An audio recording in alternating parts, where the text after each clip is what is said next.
So, so welcome, John. Today is our first podcast. Excited about it? How you feeling about it? Right, got joy in my heart, mate, and I'm ready to rock and roll. Cool. Right, so a lot of people know you from the documentary we did together with Redemption. Check it out on YouTube. But we got to see a lot of your life, what you went through, your challenges, etc. But today we're going to concentrate specifically on the drug addiction side of things, because a lot of people don't get to hear the voice of a drug addict.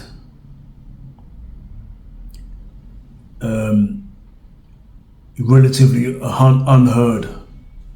Indeed. And judged quite a lot by society.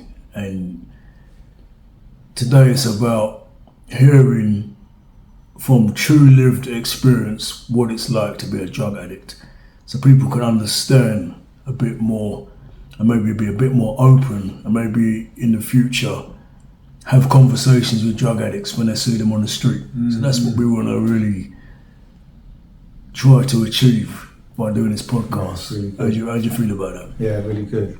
Really Cool. Right. So first of all, just introduce yourself, tell people who you are. So yeah, my name's John Daines. I'm a Sittingbourne boy. All my family's from Sittingbourne. I live in Maidstone now. I've been married 8.5 years to a beautiful woman called Rowena, and I've got coming on to 5 years of age, a little boy called Micah, and I've got a pucker little fella who's nearly 15. I had a kid with somebody previous, and he's come back on the scene, getting to know his dad. Things are going really amazing. Right. So let's start from the beginning. Tell me a bit about your childhood. You said you're a Sittingbourne boy, so tell me a little bit about your childhood growing up in Sittingbourne. So I probably want to hone in, at the beginning of this podcast, and just, talk a little bit about me lacking in accountability with nurture and nature. Nurture being, complications. When I was young, like my mum went into a coma. She woke up out of the coma, didn't recognise her children. My dad was pursuing me. Just want to clear things up. My dad and my mum, they are amazing parents. They love me. They've always pursued me. But there was some madness when I was young. And so then that led me into the wrong environment, making bad decisions in life. But basically I started to kick back, because when a child is growing up, when they're young, there's 3 elements that they need. 3 elements that a kid needs growing up. And that's first and foremost is love. Yeah. Second is security and boundaries. And then thirdly is discipline. If you take them elements away from a kid, when a kid starts to grow up, they can have rejection, insecurity. Don't know who loves them and who don't. They can go too far one way, make some bad decisions, end up being on drugs, end up being, drug dealers or in prison because there's never been established in their life, boundaries and, discipline. Right. And that was me. That was you, right. Yeah, that was me. I went way too far one way.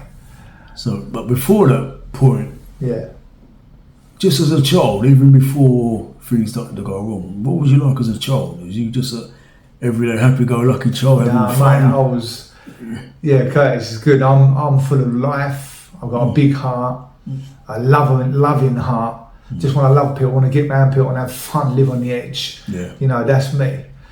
Yeah, I see that. So you started off as a happy-go-lucky child, and then some complications happened, as you said. So you want to go into that a bit more. So what happened? Yeah, I just want to echo as well, and I've just mentioned it. I want to echo it again before I take this any further. Is my dad, and my mum. They're amazing. They're in my life now. They're amazing. They've done good stuff for me. They've always pursued me. But like I said, there was madness in the family. And I think you'll find in the world there's always going to be a lot of madness in the family because life hits you at a fast pace. And when you're juggling, you're not always going to get it right. You're going to drop the ball, right? Yeah. But I suppose that happened, and I ended up going into foster homes. Wow. And I was aware. I think I've been into about 15 different foster homes in a children's home, but there was one place that I was at that we actually recorded some of this on our documentary, when me and you done our documentary. Sorry to cut you. So how did you end up from the family home into a foster home? What specifically happened? I don't know if you mind talking about that. Yeah. So people sort of know how you got from there, one place to the other. Yeah, it's basically, you know, Mum, my dad, they split up. Mum went into a coma. I didn't recognise us. Dad was trying to look for a home, so they put me in foster home. And then at this point, I was confused. I was messed up. Didn't know what was going on. My dad was fighting for me to get me back, and and I was feeling all this pain. There was a void within me, confusion, and it was coming out in anger. Yeah, and so going to the children's home.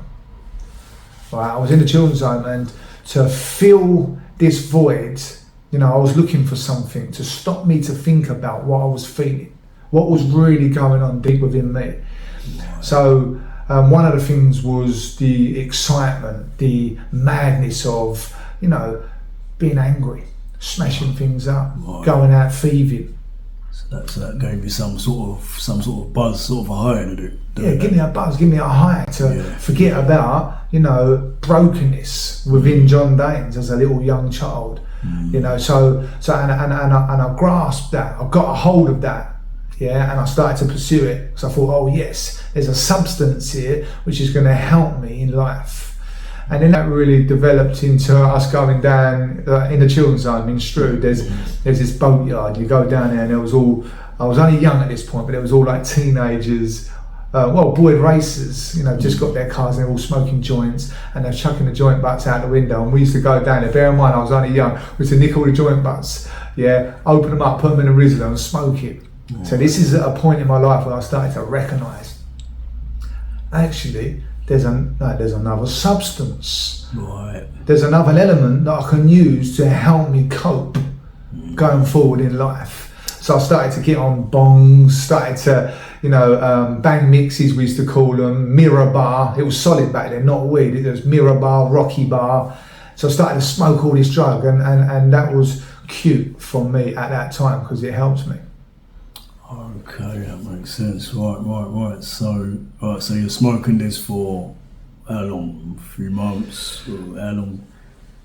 Well, I was smoking this, Curtis, for a while, and I started to do a lot of crime, nicking cars, police chasing me, and then I found myself in Felton Prison, young offenders, at the age of 15. Right. And this is a place where I was left to my own devices, and that being looking at the pain, the trauma that I have. And it wasn't nice. I was lonely. I was in a lonely place. And it gave me time to think. I got 2 months in Felton, and I had to do half of that, which is 1 month. Right. And I started to kick back in there. I thought, I know one thing what works, and that's fighting. So I started to fight in the prisons. Started to get, punishment from the officers from fighting. And it's all gelling, going through the system, and it helps you cope. And that's why I believe that a lot of young children growing up today, they're doing a lot of madness, drugs, crime. It's because it's coping mechanisms, what they use to help them. But really deep down, there's a person, there's an individual who just needs loving and helping get to the next level. And you was that individual at that time. And so you're from Sitting Bull. So you ended up in Felton, which is West London. So that means you must have been surrounded by a lot of youths from London. Yeah. So how did you cope with that? Yeah, it was hard. I was there all by myself. At that age, I taught myself quick and fast. I thought, right, I know I have to have a shield in one hand and a spear in the other hand. I was like, I was out there hunting, providing. I was there all by myself, and I was just like, whoa, what's going on? And I end up having like lots of fights, and then them all jumping me because they didn't know me, and I'm from Kent, not from London, so they didn't know me. So I wasn't qualified. And they used to put pressure on me. They used to bet cakes. I remember my first fight, they was all out the window betting cakes on who was going to win. And it was madness, but it was it. Right. So you really had to hold your own. Yeah. Yeah. And really had to hold my own. And so I come out of that prison and got up to Mistries, started to do some mad stuff in the children's home. Then I ended up getting kicked out of the children's home. So then I went back to Sittingbourne. So before we go into that, so when you came out of Felton, you must have been changed for the worse before you even went in, because having to hold your own, fight against these youths from London, that must have give you some sort of I'm bad. I've held my own in Felton. Now I'm going back to Sittingbourne. You must have came out with another kind of ego, like You're honestly. Am I correct saying that? 100%, 100% bang on point. I come out there as a youngster, thinking I was an hard man. I've just done my first prison custodial sentence, thinking I was top dog. Come out, had some fights in there, come out. No, I was untouchable. And this is the time, funny enough, I just put this in there. I know we're talking about drugs on there, but I have to put this in. This is the time where I come out of Felton and I went into Sittingbourne, and this is where I got caught up in some madness and I got my throat cut at the age of 16. Somebody tried murdering me, taking my life off me. It was like an older man, he must have been 45 years of age. And I started on him with that mentality, thinking I was untouchable, and look what happened to me. I got my throat cut. And I could have been murdered. I could have died and not been here today. But thank God I'm here to be able to speak on this podcast, right? So that's serious. So did that take you back? Did that make you think a bit, or did you just shrug it off and say, did that almost like give you another stripe, or did you back up and think, no, I need to change? Well, how did it go for you? No. Some people getting a scar and almost killed, it's almost like another stripe. Like, look, I'm a bad man. Someone's trying to murder me and I'm still here. 100%. Mate, like, listen, you know me. You're speaking my mind already, Curtis. Listen, I come out, there was another stripe. I went straight, I remember, right, that they sewed me up in the hospital and they wanted me to stay there, but I discharged myself. I come home, I went straight around my friends and I got straight on a bong mix. I chopped up, I think it was an eighth of solid. You burn a cigarette, you roast it, put it in there, mix it all up and you smoke it on the bong. Started smoking on the bong. All my friends around me was like, the smoke's going to come through your neck. And it was all a big hype. It was all a big, madness. I was pretending that I was all good, but deep down I wasn't. But I was just pushing that down. So I started getting on the path quite bad at that point. And that is when, because I always used to hang around with the older lot when I was younger. That's when some fella, I won't use names, some fella come on the scene and he was taking heroin. Right. And I first stepped into that arena.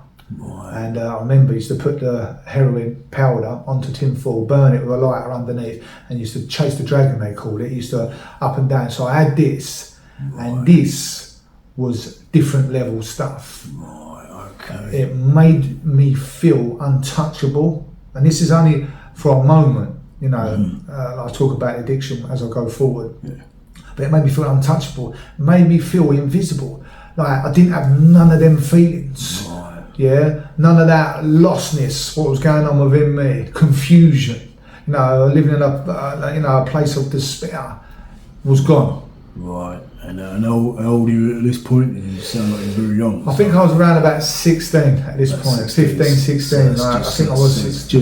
It's kind of just after the where you was almost murdered. After that time you almost lost your life. So that was Right, so that was part of me going and taking that, because really I was acting the hard man, the big man, but deep down, mate, there was some madness going on. Right. And, so in a way, then, even though you thought, I'm a bad man, someone's trying to kill me, you still felt another need to suppress even more because you've now gone through that experience.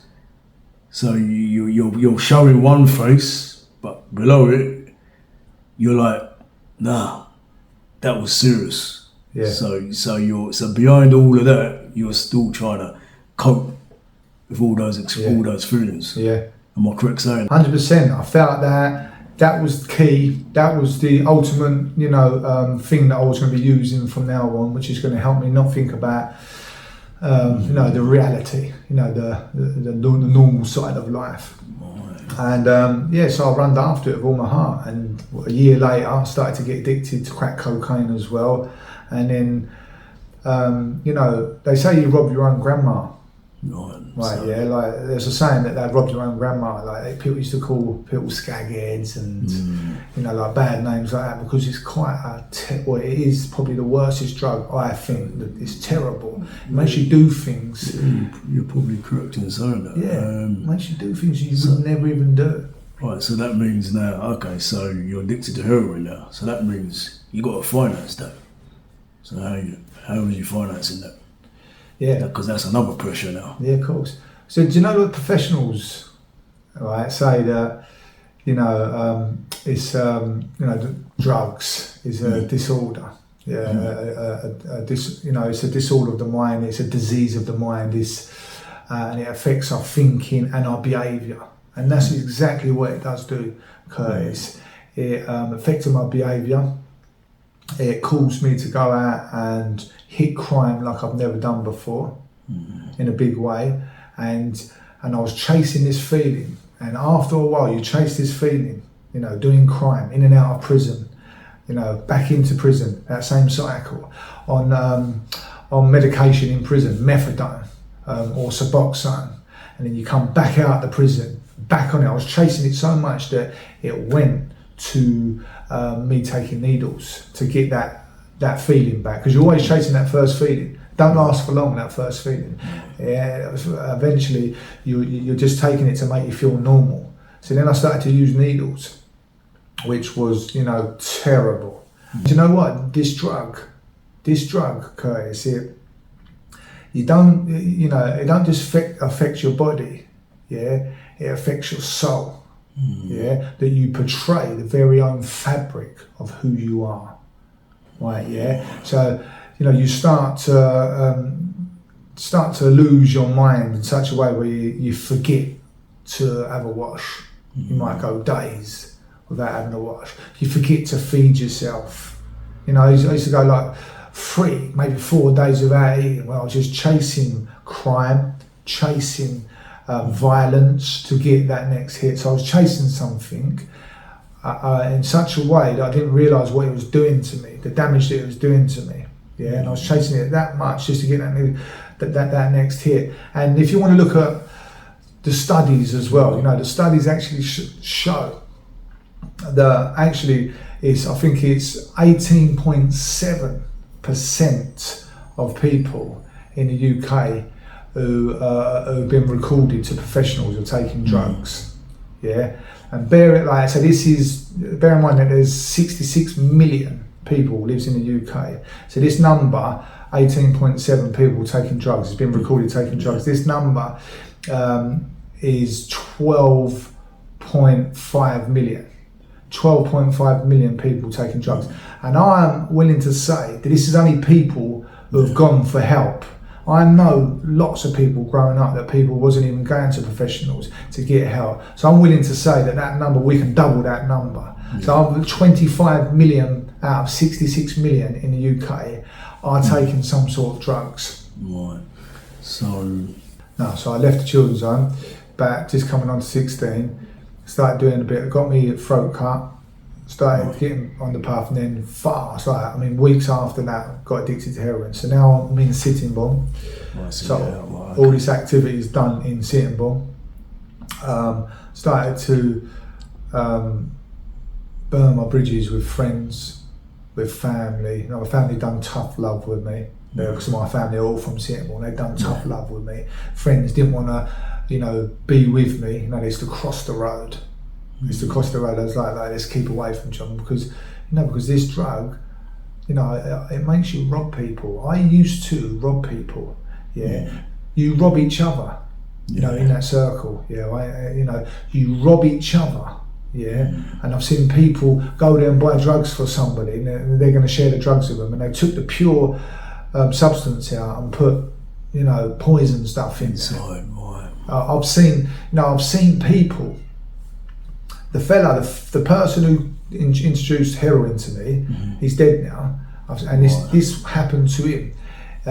Somebody went and bought him some drugs. He paid money for it. They give him something that was mixed with poison, and he injected it, and it killed him. It took him out. I remember it clear as day. It took him out. You know, even me going in prison and out of prison. Yeah, I've known probably about 40 people, associates that I used to hang around with. Yeah, who have actually OD'd or been stabbed over drugs. Yeah, right, that they've died. And the United Kingdom, I'll just give you this number. The United Kingdom is one of the most highest rates of people taking drugs and dying. Yeah, and what I will say, the deaths in 2021, the death rate in the UK was 4,500 people died of drugs. That was just in 1 year, 2021. So this drug, you might not see it on your doorstep, but it is murdering people. It is taking people out, killing them. Yeah. Right. So what you're saying there is, you mentioned about people tampering with the drugs, and this is even amongst drug dealers. Amongst friends. Amongst drug addicted friends. Yeah. So that means you must have had a serious trust issue. Yeah, 100%. Didn't trust no one. Didn't trust no one. I was always looking over my shoulder, always looking to rob anyone who come closer to me, because I knew that was their mindset. And so yeah, I did. Living in that place or surrounded by them people. As in, I'm talking to me. That's the person that I was. Yeah. It forges and forms something which ain't nice to be around. Like my character was filthy. Completely distorted. Yeah. Distorted. Yeah. See, drugs has got the ability to hide your true identity, guys. You know this. Yeah. To hide your true identity. So the real John, the real me, was hidden. Yeah. And but that heroin, that Class A drug, was portraying somebody. Yeah. Right. What was false. That's what drugs do. Yeah. So did you, so when you were moving, doing all your crime and stuff, was it a group of you, one or two of you, or was you rolling by yourself as a one man?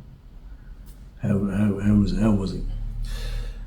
Well, I think it started off for me, if I'm just thinking back, it started off for me that it always starts off when it's light, when you first start to do it. There's a few of you, and you're doing this together. You're going out thieving together. You're getting the money.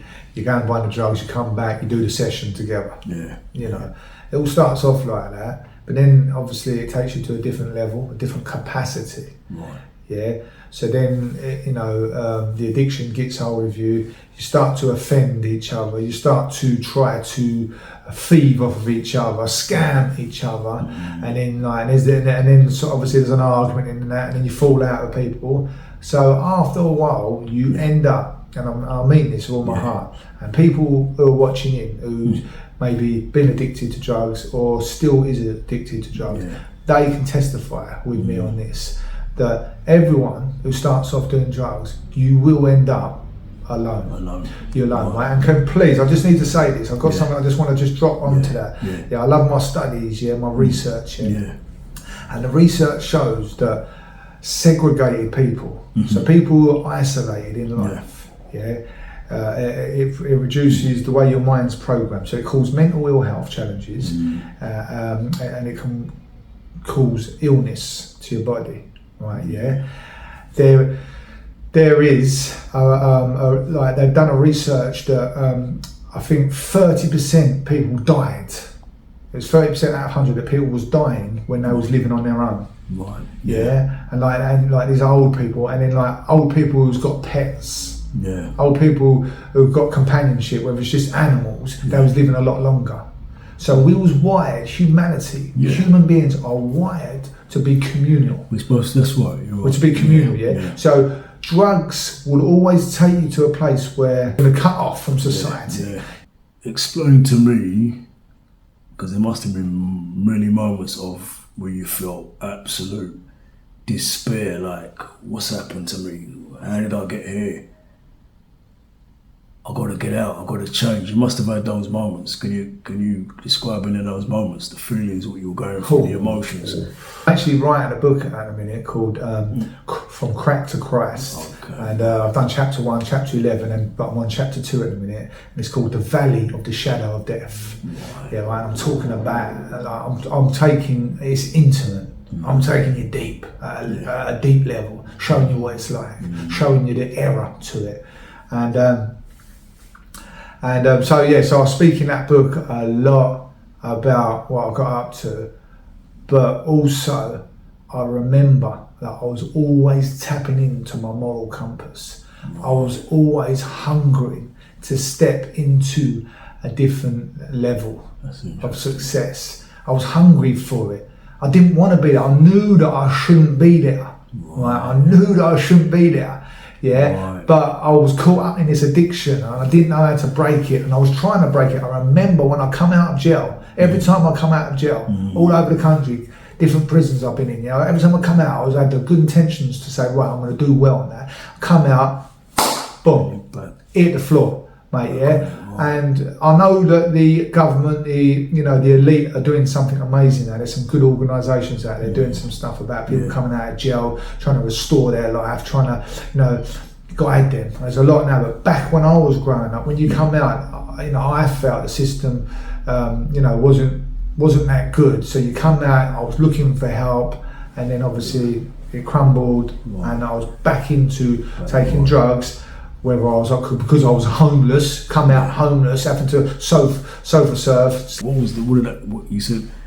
What did it feel like? You said you knew you shouldn't be in it, but what was the emotion? What was the feeling you were going through when you were thinking, I need to get out of this? What was really going on inside? You're trapped in a glass room and you can't get out, and you can see through the glass, and you're not eating no food, and there's at the top of the range steak and chips, the other side, and you can see it, and then you're just sitting there, and they bring a fresh one out every day, and you can see it, and you're starving. Just think of that feeling, that was the feeling that I was suffering, right? Yeah, I see it. I knew that there was something in me that I was carrying, what was great. Yeah, I knew it. I knew that I was a man of leadership. I was a man that I can pursue life and be successful. There's a little quote that I say. It says about cards being dealt a wrong hand, a bad hand. You don't just walk away from that card game and say, I've got a bad hand, I can't play. You play that card game good to win. Right? So it don't matter about what hand we've got. And the hand that I got dealt might be wrong, but I'm going to play it well. So I knew, going back to what you said, I knew that I had to play it well, but I couldn't see nothing. I couldn't see the next steps. I couldn't see it. I was like, where is it? I know I need to be there, but I can't see it. And I was hungry, and people was running away from me because the monster I'd become. So, and the people who did come in tried to help me and support me. I was so broken, so corrupted and hurt. I was numb. I was pushing away every single bit of help. I didn't want it. I was just like, I was not even seeing it. It wasn't even clear to me that I thought that everyone had an agenda. I thought everyone, had secret motives, and they was coming to destroy me. So you put this wall and this guard up, and you're like, listen, you ain't coming near me, man. I'm going to make it. And so you push all that away, when the key is we need people to help us get to the next level in life. But pushing all that away, and then I was trying to make it on my own, spear, shield in my hand, right? Trying to do this, Couldn't never see a deer or your food source. I'm illustrating now, a food source to chuck that spear and kill that animal so you can have a nice bit of steak, right? I could never see that, but then I was pushing that away. If I would have received that help, I would have started to see. That was the key. That was later on in my change, and it was receiving the help. Goes back to what we said earlier, the trust. The trust was destroyed at that point. It's obvious from what you told me. So at that point, people are coming to you, but at that point, your trust is diminished. It's gone. So I can see why. See joining the dots there, mate. Okay. That's what I'm saying. Very important. Very important. Sometimes you can't help it. Like my family, my mum and dad, you can't help it. But other times, you know, fathers are just stepping out of leaving mums to bring up kids on their own, mate. Yeah, listen, it's important. Children need mum and dad. You got to endure this relationship. You're going to get troubles. Yeah. You got to bang heads. So you got to work it, stay together. Because children are going off doing drugs, crime, murdering people, being murdered. Yeah, all because it wasn't settled correctly when I was a young child. Yeah, Very important. That's very important what you said. Very important. Highly important what you just said, because that's we see it playing out everywhere. There's youths literally slaying each other every day. Yeah. But when we start peeling back the sheets and going back, a lot of them started off just like you. So brokenness, complications, and also a lot of them go through the care system just like yourself, because I've seen some of the statistics. There's a high number of young people who've been through the care system in prison, so there's got to be a direct link to a lot of these things. Yeah. It's not coincidence, so it's good we could talk about this and kind of highlight these. That. We had a conversation in the car earlier, didn't we? I won't say in detail, but about these youngsters, you know, going out and murdering people, and being murdered. It's heartbreaking. Yeah, because we're looking at them as monsters, but they were born innocent babies, just like everyone.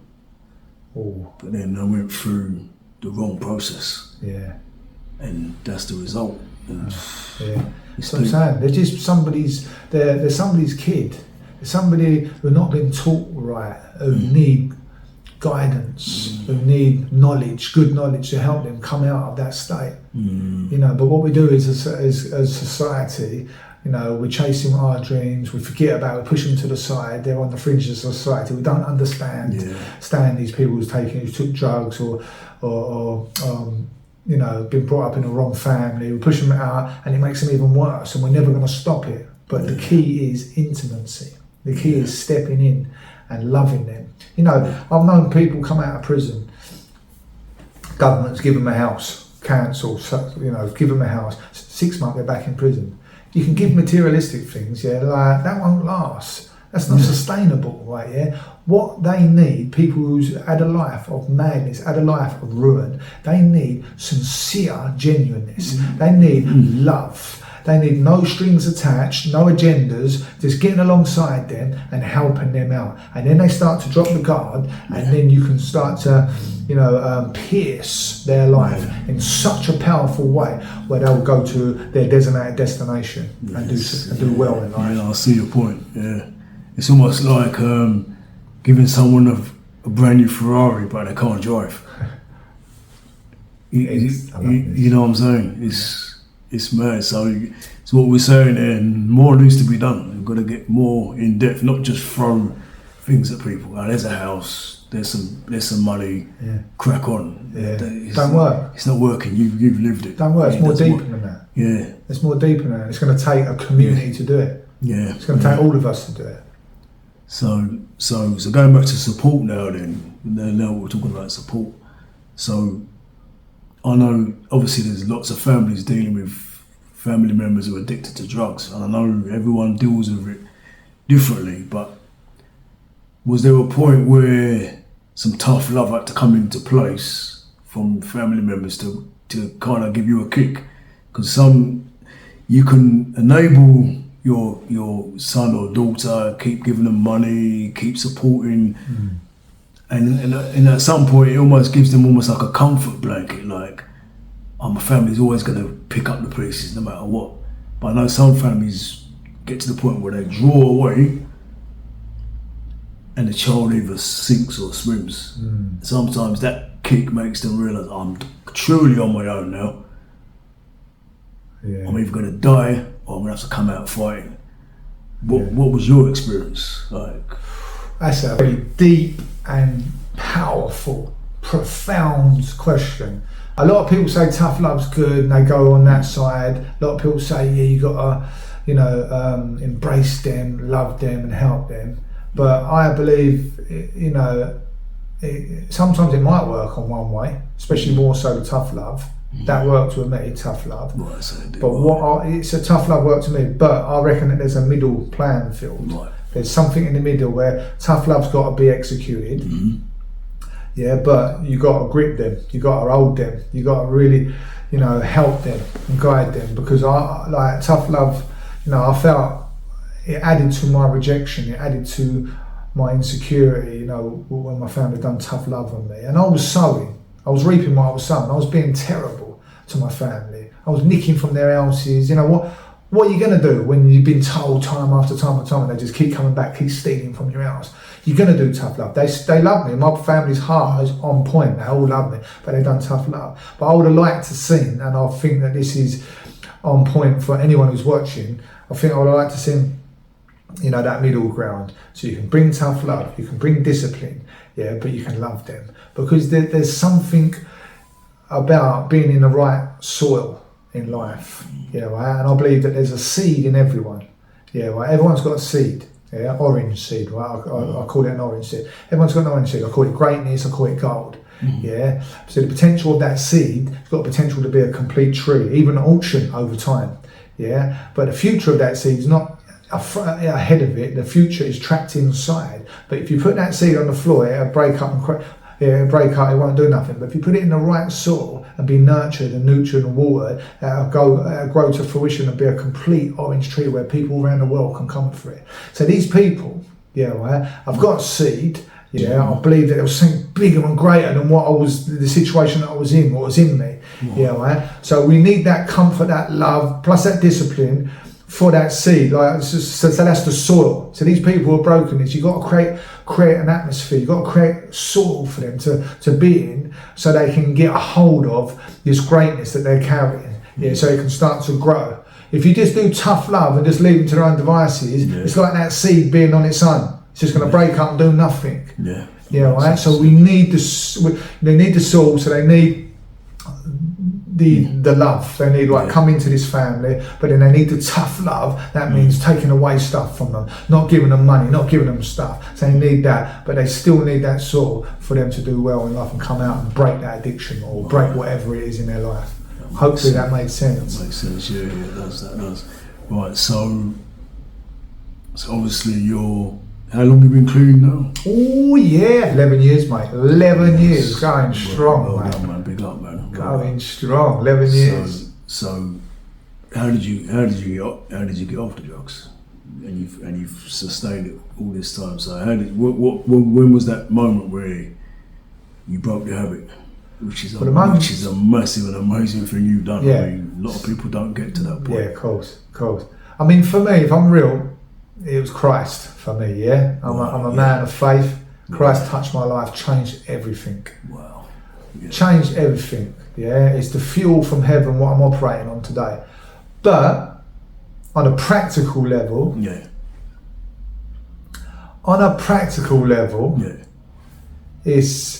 I found myself in a place of despair. I found myself in crack houses. I found myself horribly hurt. Confused for so long, that when you do get a breakthrough, you would never go back there. Right. You would never go back there. I was like, I want to step out of this. I'm not really interested in this life no more. So when I did get that breakthrough, and that was people. Right. Like that was people for me. That was people. And so what I will say as well, I'd say to the viewers watching in, I would say it's like a redwood tree. Redwood trees, they're American trees, and they grow to 385 foot tall. That's how much they grow, and they last between 1,500 to 2,000 years. Right, but their roots is only 6 foot, goes into the ground. That's their roots, and I'm like, how is this possible? But the miracle, the mystery, the secret behind it is that there's about 200 trees and their roots are all interlinked with each other. So when the storms come, it does not budge them, does not move them. So that is my encouragement for the viewers watching in, that we all need each other. These people who are taking drugs have got addictions. If we can, lock into them, and be a community, make a good community with them in with us and help them.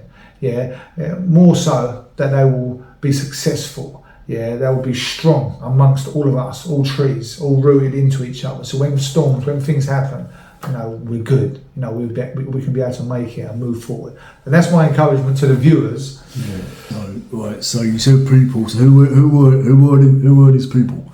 You said some people helped you make that transition. Who were these people?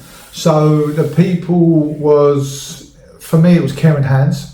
Okay. So what's Karen Hands? Karen Hands is a homeless place that feed 250 meals a day, and really incredible. So I went in there, and the support was on point. They helped me, they guided me, they gave me what I needed. And then obviously I volunteered there. They give me a bit of purpose. They let me volunteer there for 2 years. Right. They said, right, volunteer here for 2 years. I had a bit of purpose. I felt good. I felt like a man. People started to love me. I started to respect people. Yeah, and then cook, right, send food to Karen Hands, yeah, so it's their charity. So they said anybody comes through successful that we will give a job. So I was the first person to come out of Karen Hands into Cook. And secured a job at Cook. So that was part of, you know, the plan of me being where I'm at today. Right. Okay. Great. Right. So let's start to wrap up now. So what? I want you to talk to the camera and give a message to someone who's hooked on drugs right now. What message would you give them? Oh, right. Brothers and sisters, yeah, anyone who is out there addicted to whatever drug that is, heroin, crack, you know, cocaine, you know, all the other drugs. If you're addicted, I want you to listen to me. Yeah, I want you to listen. I'm talking truth now. There's a lens, there's glasses that you're seeing through, which, you know, ain't the correct lens of life. I've been in them lenses for years. And people, if you allow people, me even, I've got my phone numbers on my Facebook, phone me up. If you allow me, if you allow other organisations or family members or friends, they're out there. There's all people, I know there's organisations out there trying to help people who live a life of madness. If you allow them in and allow them to do, to show you, to put on these glasses what are clear, where you can start to navigate through, yeah, which is going to help you get to the next level. Honestly, and don't worry about your brokenness, yeah, all the stuff that you've gone through. I was worrying about that. Who's going to want to employ me? Who wants to help me? Or what I've been through, the chaos that I've done. No one's ever going to do this. But I was very much mistaken. I'm going to finish off with an illustration and I'm done, right? Listen, an illustration of gold mining, right? Gold mining is gold miners go into the ground, yeah? They drill into the rock, they set little explosions, right? And they extract the mineral and then they put it through a furnace, they apply heat to it so all the impurities come to the top. They move that away, yeah? So it's purified into gold. But it was only a bit of rock, but it was the environment that it was in what brought value, what brought worth, forged it into gold, where everyone all over the world run after this. So nothing is wasted. Yeah, the furnace that you've been in, yeah, the corrupt, dark hole that you've been living in, it won't be wasted because you can use that for the benefit of where you're going and what you need to pursue in life. So don't worry about the hurts or pains. Step into a place of humility. Allow people to come into your life and help you, and then watch where your life goes. That's my encouragement. God bless you. I love you. That's great. All right, John. Yeah, let's wrap up. So yeah, that was great. Thanks for the time, and thanks. Sat down and we just spoke the realness. Yeah. That's what people need to hear. They need to hear the realness. Yeah. No, it's not about performances, but it's about what's really going on. I love it. And really understanding and giving people an idea of what drug addicts go through on a daily basis. So I appreciate it, man. Yeah. Bless, man. Bless. Thank